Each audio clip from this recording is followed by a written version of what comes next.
Assalamu alaikum wa rahmatullahi wa barakatuh. Dear students, how are you?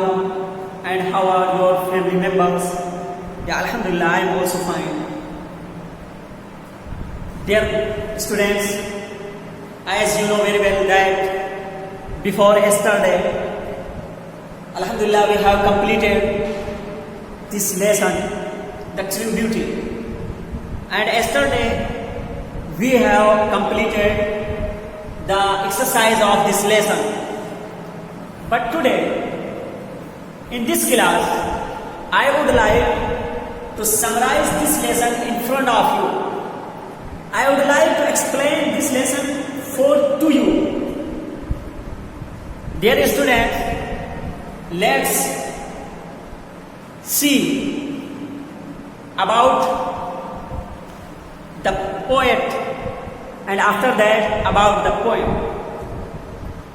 Dear students, as you know, the poet of this poem was Thomas Carlyle, who was one of the Cavalier poets. He was born in West Wickham. In 1595, his father's name was Sir Matthew Carey. He was a master in chancery. He was educated at Corpus Christi, Oxford.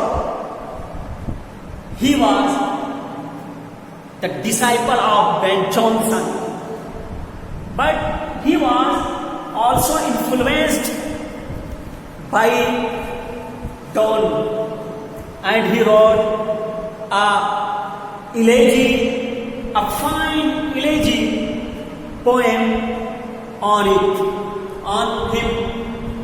Brother, the poet wrote a lot of poems and lyrics, but his poem, The True Beauty, is very famous. He tells us about the spiritual beauty and about the physical beauty in this poem. He divided the beauty in two kinds: spiritual beauty and physical beauty. Dear students, the poet, there are two stanzas in this poem.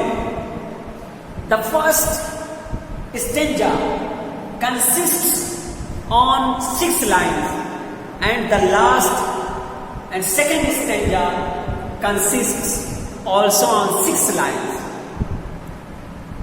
In the first 6 lines, the poet tells us about the physical beauty, about the physical charms.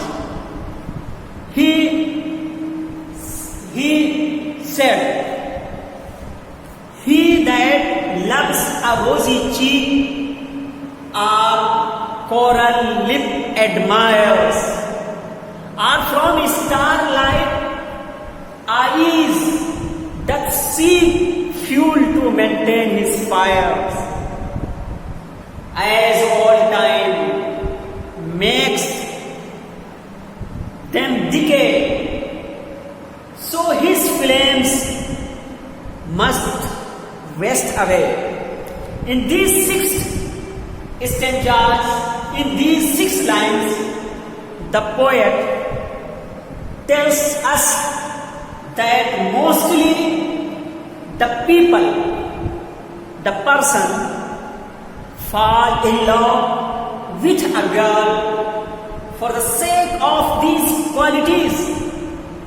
If any girl has a rosy cheek as red as rose, or eyes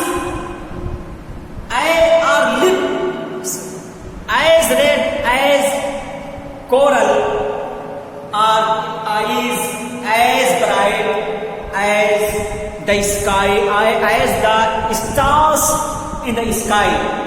So the people love that girl and fall with love. So brother, the poet says that it is not true beauty, because these kinds of beauties will disappear in old age.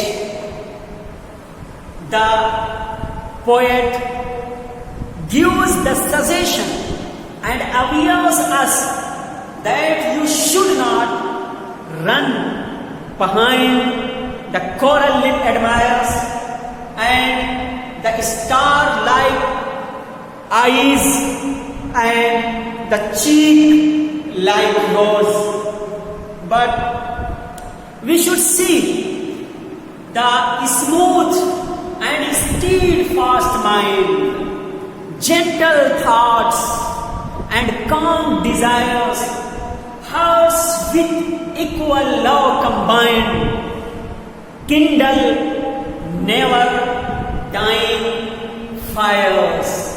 Where these qualities are not, I despise, I deny the rosy cheeks, the lips, the eyes. Dear students, the poet tells us that we should prefer and we should love with the spiritual beauty, not with physical beauty, because spiritual beauty, it is a beauty of mind, a beauty of good thinking, a beauty of good character, a beauty of good seeing, a beauty of good seeing. So it will be everlast, and this beauty will be permanent. Therefore, we should, before falling in love, we should judge and we should see the spiritual beauty. Brothers, as I know, here we should conclude my talk. See you again. Assalamu alaikum wa rahmatullahi wa barakatuh.